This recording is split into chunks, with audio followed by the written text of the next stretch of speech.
Hello future officers, welcome to Mark office YouTube channel. And this is our ஒன்று. இன்னைக்கு நம்ம நேற்று வந்து எடிட்டோரியல் தான் பார்க்க போகிறோம். எந்த எடிட்டோரியல் பார்க்க போகிறோம்? ஸோ நீங்கள் இதுதான் நம்மளோட சேனலுக்கு ஃபஸ்ட் டைம் வரீங்க அப்படின்னா, நம்ம இந்த எடிட்டோரியல் அனாலிசிஸ் அப்படின்ற ஒரு கோர்ஸை நம்மளோட சேனலில் மண்டே டு ஃப்ரைடே தினமும் காலையில் 6 மணிக்கு நம்ம அப்லோட் பண்ணிகிட்ருக்கோம். அதாவது வீடியோவை தினமும் காலையில் 6 மணிக்கு அப்லோட் பண்ணிகிட்ருக்கோம். அதை தொடர்ந்து நீங்கள் இப்போ வீடியோவில் பார்த்துட்டு இருக்க இந்த பிடிஎஃபை தினமும் காலையில் 7 மணிக்கு நம்மளோட டெலகிராம் சேனலில் அப்லோட் பண்ணிகிட்ருக்கோம். ஸோ டெலகிராம் சேனலோட லிங்க் அப்படின்றது இந்த வீடியோட டிஸ்கிரிப்ஷனில் இருக்குது. போய் செக் பண்ணி பாருங்கள். நம்மளோட சேனலில் ஜாயின் பண்ணுங்கள். இந்த பிடிஎஃப்பையும் டவுன்லோட் பண்ணுங்கள்.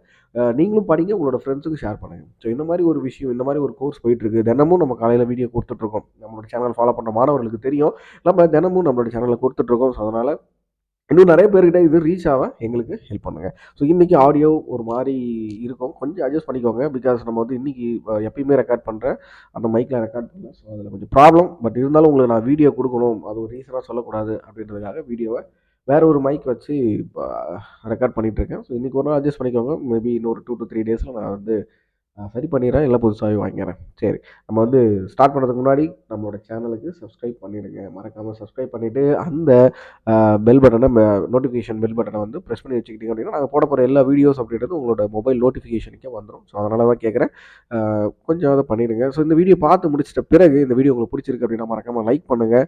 இல்லை நம்மளோட சேனலுக்கு நீங்கள் இந்த டெய்லியுமே இந்த வீடியோ பார்த்துட்ருக்கீங்க, டெய்லியும் பார்க்குற ஆஸ்பிரண்ட் அப்படின்னா மறக்காமல் லைக் பண்ணிவிட்டு வீடியோவை பார்க்க ஸ்டார்ட் பண்ணுங்கள். புதுசாக வரீங்க அப்படின்னா பார்த்து முடிச்சிட்ட பிறகு நான் சொல்லிக் கொடுத்த விதம் உங்களுக்கு பிடிச்சிருந்தது, புரிஞ்சிருந்தது அப்படின்னா லைக் பண்ணிவிட்டு உங்களோட கருத்துக்களை கமெண்ட் செக்ஷன் சொல்லுங்கள். ஸோ அந்த பிடிஎஃபை டவுன்லோட் பண்ணி படிச்சுட்டு எப்படி இருக்குது, அந்த பிடிஎஃப் எப்படி இருக்குது அப்படின்றதையும் எனக்கு கமெண்ட் செக்ஷன் சொல்லுங்கள். ஒரு ரிவ்யூ மாதிரி சொல்லுங்கள். இன்னும் உங்களுக்கு என்ன வேணும், என்ன அடிஷன் வேணும் அப்படின்றதையும் எனக்கு கமெண்ட் செக்ஷன் சொல்லுங்கள். சரி, ஸ்டார்ட் பண்ண. ஸோ இதுதான் நீங்கள் நம்மளோட யூடியூப் சேனலுக்கு ஃபஸ்ட் டைம் வரீங்க அப்படின்னா மறக்காமல் சப்ஸ்கிரைப் பண்ணிவிடுங்க. ப்ளஸ் நோட்டிஃபிகேஷனை எனேபிள் பண்ணிவிடுங்க. ஸோ நோட்டிஃபிகேஷன் எனேபிள் பண்ணிட்டீங்க அப்படின்னா நாங்கள் போட போகிற இதுக்கப்புறம் வரப்போகிற எல்லா வீடியோஸுமே உங்களுக்கு நோட்டிஃபிகேஷன்லேயே வந்துடும். இதை தாண்டி நம்மளோட யூடியூப் சேனலில் நிறைய பிளேலிஸ்ட் கிரியேட் பண்ணியிருக்கோம். ஸோ எல்லா பிளேலிஸ்ட்டுமே உங்களுக்கு யூஸ்ஃபுல்லாக இருக்கும். சரியா, ஒரு பிகினராக இருந்தாலும் சரி, 1 இயர் நீங்கள் ப்ரிப்பேர் பண்ணிட்டு இருக்கவங்களாலும் சரி, உங்களுக்கு கண்டிப்பாக ரொம்ப யூஸ்ஃபுல்லாக இருக்கும். எல்லாத்தையும் செக் பண்ணி பாருங்கள். நம்ம வந்து செஷன் ஸ்டார்ட் பண்ணிடலாம். Green and clean on India and critical minerals framework. So first லைனே தெரிஞ்சு போச்சு. நம்ம இன்னைக்கு எதை பற்றி பார்க்க போகிறோம் அப்படின்னா, இந்தியாவோட இந்த மினரல்ஸ் என்ன மாதிரி இருக்குது, அதுக்குரிய ஃப்ரேம்ஒர்க் என்ன அப்படின்றத நம்ம பார்க்க போகிறோம். ஸோ பேசிக்காக இந்த க்ரீன் எனர்ஜி, அதாவது ரெனியூபிள் எனர்ஜி பற்றி அதிகமாக பேசியிருப்பாங்க இந்த எடிட்டோரியலில். ஸோ நிறைய வேர்ட்ஸுமே நம்ம புதுசாக கற்றுக்க போகிறோம், நிறைய words. Okay, India must formulate a critical mineral framework that is just and equitable அப்படின்றாங்க. இந்த இடத்துல ஈக்விட்டபிள் அப்படின்னா என்ன? ஈக்விட்டபிள் அப்படின்றது நமக்கு அந்த வார்த்தையில நமக்கு தெரியுது, ஃபேர், சமமான. சின்ன பாருங்க, சமமான. அண்ட் நீங்கள் வந்து அன்ஃபேர். ஸோ தமிழ் மொழி பார்த்தீங்கன்னா எக்ஸாக்டாக சூப்பரான ஒரு வார்த்தையாக இருக்குது, சமமான. ஸோ சமமாக இருக்கணும். அந்த கிரிட்டிக்கல் மினரல் ஃப்ரேம்ஒர்க் அப்படின்றது இந்தியா வந்து ஃபார்முலேட் பண்ணணும், கரெக்டான ஒரு விஷயமா ஃபார்முலேட் பண்ணணும், இதுக்கப்புறம் தான் வகுக்கணும் அப்படின்றாங்க. India has come a long way. இந்த இடத்துல இந்த has come a long way அப்படின்றது ஒரு ஃப்ரேஸ் லோபா யூஸ் பண்ணியிருக்காங்க. பத்திரமா, has come a long way அப்படின்றது to have advanced to an improved or more developed state. So India பற்றி தான் சொல்கிறாங்க. இந்தியா ஒரு டெவலப்பான ஒரு ஸ்டேட்டுக்கு வந்திருக்கு. எதில் அப்படின்னா, in it's attempt to transition to a cleaner forms of power இந்த பாஸ்ட் டிகேட். ஸோ போன டிகேட்லேருந்து இந்த டிகேடுக்கு ஒரு ஒரு ஒரு சூப்பரான ஒரு ஃபார்மேஷன் ஆயிருக்கு இந்தியா. எதில் அப்படின்னா, இந்த கிளீனர் ஃபார்ம்ஸ் ஆஃப் பவரை யூஸ் பண்ணுறதுல. This is partly reflected in a budgetary allocation of a Ministry of New and Renewable Energy between the fiscal year 2015 and the 2015 before எஸ்டிமேட்ல வந்து 1535 crore. இப்போ 2025 32,626 கோடியும் அலோகேட் பண்ணியிருக்காங்க. ஸோ இதுலேயே தெரியுது இந்தியா இந்த renewable எனர்ஜிக்கு எவ்வளோ இம்பார்ட்டன்ஸ் தராங்க அப்படின்றதுக்கு.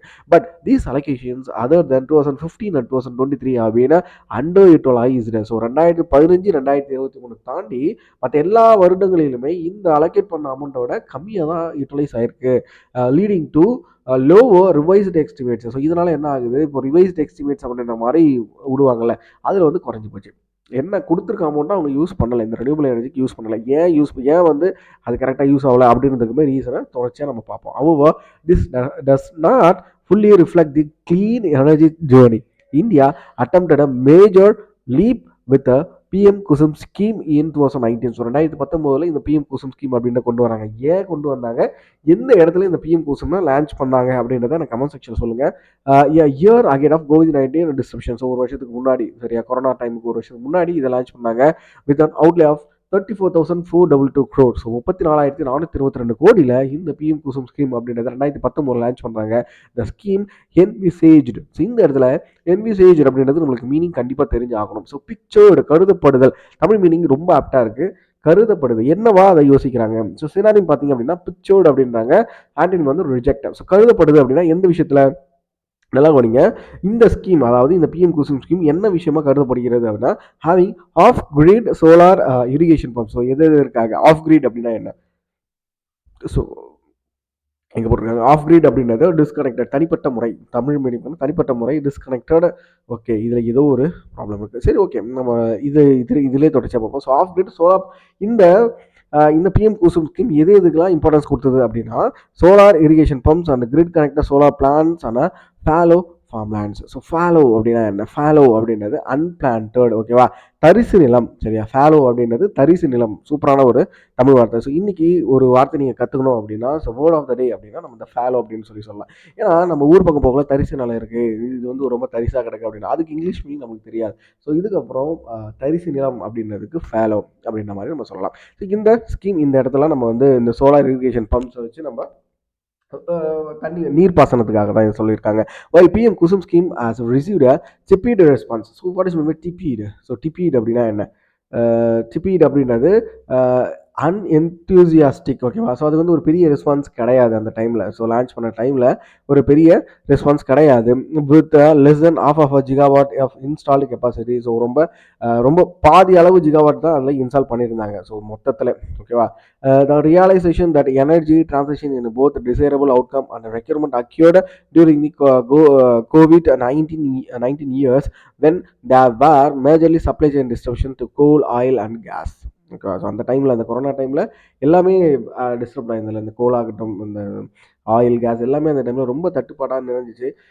அந்த டைமில் இந்த ஸ்கீமை கொண்டு வந்தது அப்படின்றதுமே ஒரு பெரிய நெகட்டிவ் தான். This lead to India pledging to produce of its energy requirements from renewables in about 5 years from now at COP26 in 2021.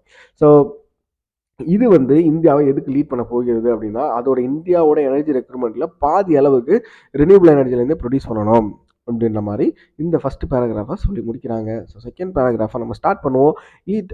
It was the 2021 budget that heralded. So heralded அப்படின்றத நம்ம நிறைய டைம் நம்மளோட எடிட்டோரியலில் பார்த்துருப்போம். ஹெரால்டட் அப்படின்றது support அறிவித்தா, சரியா. So எந்த விஷயத்தை வந்து இன்ட்ரடியூஸ் பண்ணுறாங்களா, அறிவிக்கிறாங்க அப்படின்னா த க்ளீன் எனர்ஜி ஷிஃப்ட், ஓகேவா. அந்த டைமில் 2021 பட்ஜெட்டில் தான் சொல்கிறாங்க. With 18,100 crore for a PLI scheme for advanced chemistry cell manufacturing to augment India grid scale battery storage capacity. So 2021 இந்த பிஎல்ஐ ஸ்கீம் அப்படின்ற ஒரு ஸ்கீமுக்கு 18,100 கோடி கொடுக்குறாங்க. எதுக்காக அப்படின்னா பர்டிகுலராக இந்த செல் மேனுஃபேக்சரிங்காக கொடுக்குறாங்க. So what is PLI scheme? PLI ஸ்கீம்னா என்ன, எப்போ லான்ச் பண்ணாங்க, எதுக்காக லான்ச் பண்ணாங்க அப்படின்றத கமெண்ட் செக்ஷனில் சொல்லுங்கள்.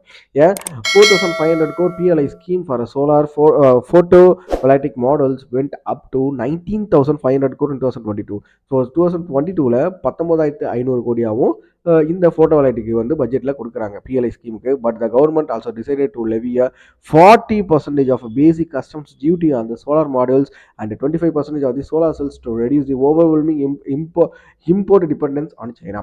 ஸோ அந்த டைமில் என்ன பண்ணிடுறாங்க, இந்த மாதிரி நிறைய அந்த ஸ்கீமுக்கு நிறைய அமௌண்ட் ஒதுக்குனாலும் 40% கஸ்டம் டியூட்டியும் 25% வந்து அந்த கஸ்டம் டியூட்டி எதுக்கு அப்படின்னா சோலார் மாடல்ஸுக்கும் 25% சோலார் செல்ஸுக்கும் கொடுக்குறாங்க. எதுக்காக அப்படின்னா சைனாவிலேருந்து இம்போர்ட்டை குறைக்கிறதுக்கு. ஸோ அதனால தான் நல்லா யோசிச்சு பார்த்தீங்க அப்படின்னா சோலாரை வந்து இன்ஸ்டால் பண்ணணும்னு சொல்லுவாங்க. ஆனால் சோலார் இன்ஸ்டால் பண்ணக்குள்ள நம்மளுக்கு அமௌண்ட், அதுக்கு மானியம் கொடுத்தாலுமே அமௌண்ட் அப்படின்றது ரொம்ப அதிகமாக போகும். இதுதான் ரீசன். அப்போ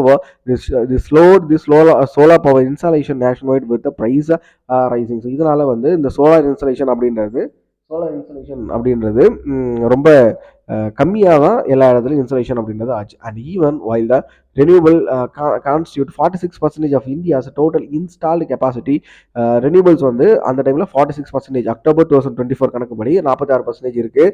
70% of its power output is from the coal. So இப்போவுமே 70% வந்து நம்ம நிலக்கரியை டிபெண்ட் பண்ணி தான் இருக்கும். Experts are pointed to the need of the grid scale battery storage technology to augment India's renewable output and as intermittent RE production, ஓகேவா, renewable energy production leads to the continued reliance on the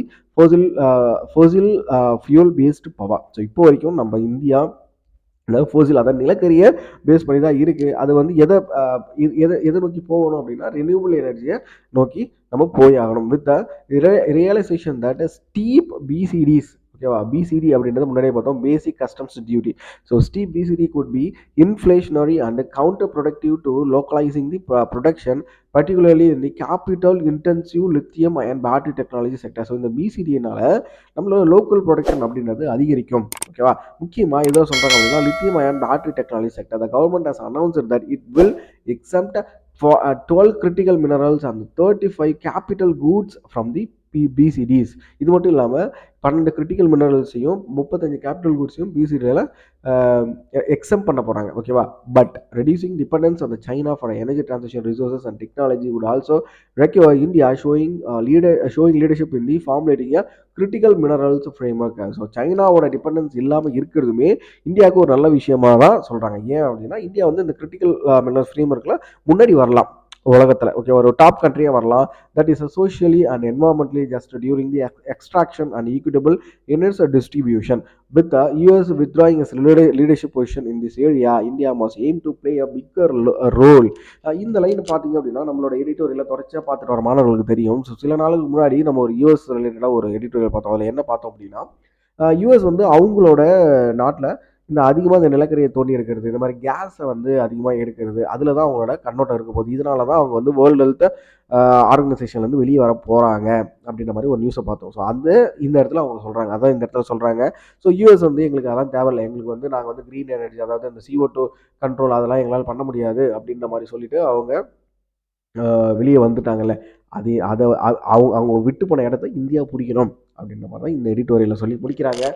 so இந்திய நாளோட பக்காப்ஸை போய்ட்டு படிச்சிருங்க. So எங்கே கிடைக்கும் அப்படின்றத நான் already சொல்லிட்டேன். நம்மளோட டெலகிராம் சேனலில் 7 மணிக்கு அப்லோட் பண்ணியிருப்போம். காலையில் போய்ட்டு டவுன்லோட் பண்ணி படிங்க. உங்களோட ஃப்ரெண்ட்ஸுக்கும் இந்த பிடிஎஃபை ஷேர் பண்ணுங்கள். ஸோ அவ்வளோதான் இந்த வீடியோ. இந்த வீடியோ உங்களுக்கு பிடிச்சிருந்தது அப்படின்னா மறக்காம லைக் பண்ணுங்கள். உங்களோட ஃப்ரெண்ட்ஸுக்கு இந்த வீடியோவை ஷேர் பண்ணுங்கள். உங்களோட கருத்துக்களை கமெண்ட் செக்ஷன் சொல்லுங்கள். இந்த பிடிஎஃபை பற்றிய கருத்துக்களும் எனக்கு கமெண்ட் செக்ஷனில் சொல்லுங்கள். ஸோ இன்னும் என்ன விஷயங்களை இம்ப்ரூவ் பண்ணலாம் அப்படின்றது எனக்கு தெரிவிங்க. ஸோ நாளைக்கு இதே மாதிரி ஒரு சூப்பரான எடிட்டோரியலில் உங்களை வந்து நான் பார்க்குறேன். So thank you all. Have a great day. Bye bye.